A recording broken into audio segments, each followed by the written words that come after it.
When I first saw the announcement for the TED, I was so excited. My head's overflowing with ideas. But then, why did I wait until the very last day to apply and send it? For a whole month, I couldn't take action or even write a single sentence. And when the stress of a deadline finally pushed me to understand the why behind it, I realized I had just discovered far more than I expected about what was blocking me. And I realized something else. It wasn't only my struggle. It was one of those universal emotions we all share, regardless of our age, culture, or education. Maybe you've guessed it. Today, I'm going to be talking about fear. But what exactly is fear? So, as simply as I can put it, fear is a natural human response designed to keep us alive. For example, telling us, run away from the tiger, or don't fall off the cliff. The thing is, and scientifically, fear is working like this.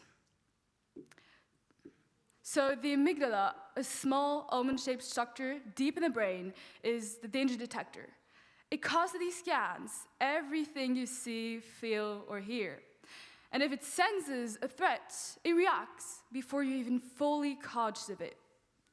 Once the amygdala signals danger, your autonomic nervous system switches you into survival mode, which makes your body release a bunch of hormones like adrenaline, noradrenaline, and cortisol. These create the physical sensations of fear, and your body becomes temporarily optimized to either fight, fly, or freeze.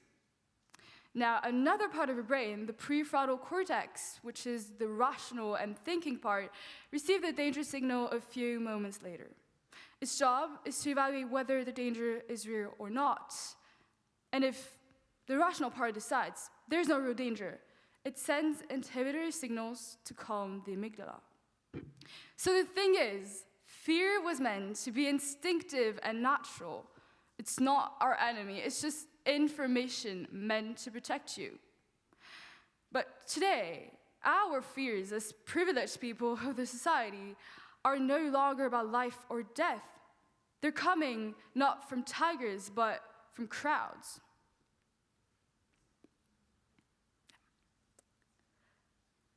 But the problem is, our brain reacts the exact same way because it can't distinguish between physical and psychological threats.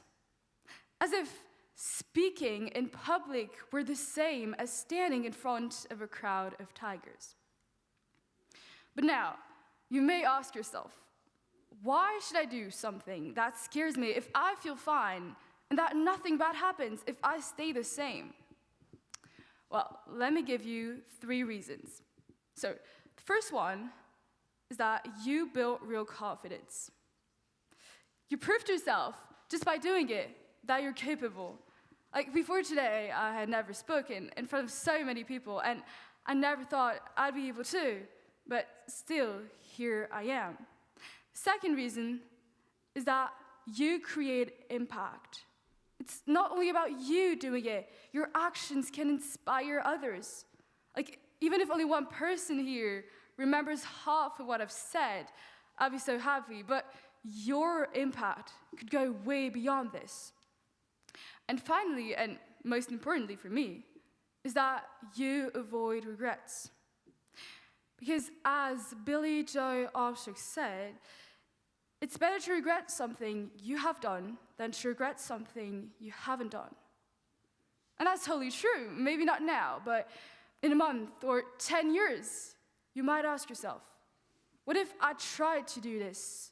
What if I confessed that? What if I apologized to this person? These thoughts will only hurt you. And with time, they're going to hold you back and make growth harder. So before finding the subject of my talk, I tried to understand why I couldn't take action. After finding dozens of excuses, I finally realized that there were 2 main reasons behind our fears. The first one, and the most obvious one, is other people.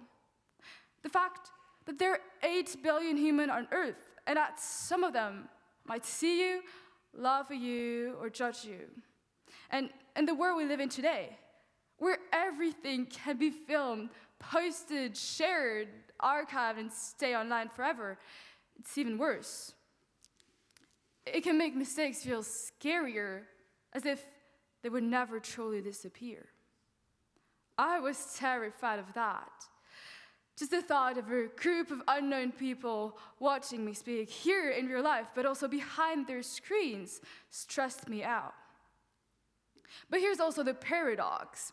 We've never been so connected to each other, but we've also never been so self-centered. And above it, we're all human, and nobody's going to remember forever what you did wrong. Like, think about it. Can you clearly remember a time someone looked particularly ridiculous? Maybe yes, but how many times have you thought about it since? Like, probably never, or not very often, right? But when I looked deeper, I realized this wasn't the only reason. It was just the tip of the iceberg. The second reason was even more powerful. Myself. I couldn't write a single sentence because I knew it wouldn't be perfect on the first try, which might sound silly, but for me that was unacceptable because I wanted the speech to be so perfect, and if it wasn't, I would have taken it as a disappointment, or worse, as a failure. And this is what often prevents us from starting projects, even personal or secret ones, where the problem of the others don't even exist. We're afraid these won't work out, that they're gonna fail, that they're gonna disappoint us. But my point is, doing something, even something imperfect, is always better than doing nothing at all. Okay, so now that we understand the importance and the reasons behind our fears, how can we move beyond it? So let's take a concrete example. Let's imagine that you love theater and you want to audition for any play you want. You're in the waiting room.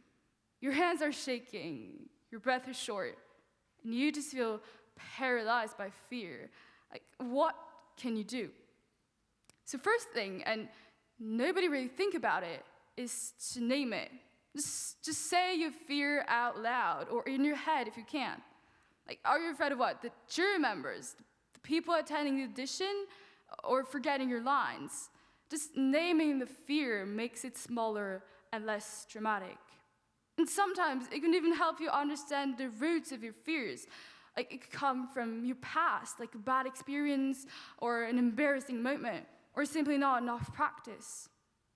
Then, depending on the type of fear, you could do this. So, if you're afraid of the people, you could try this well-known trick of imagining your audience naked, but it doesn't really work. So you could use more realistic techniques, like to fix a point at the back of the room, to choose one person in the audience that you trust, and to talk to them your whole speech.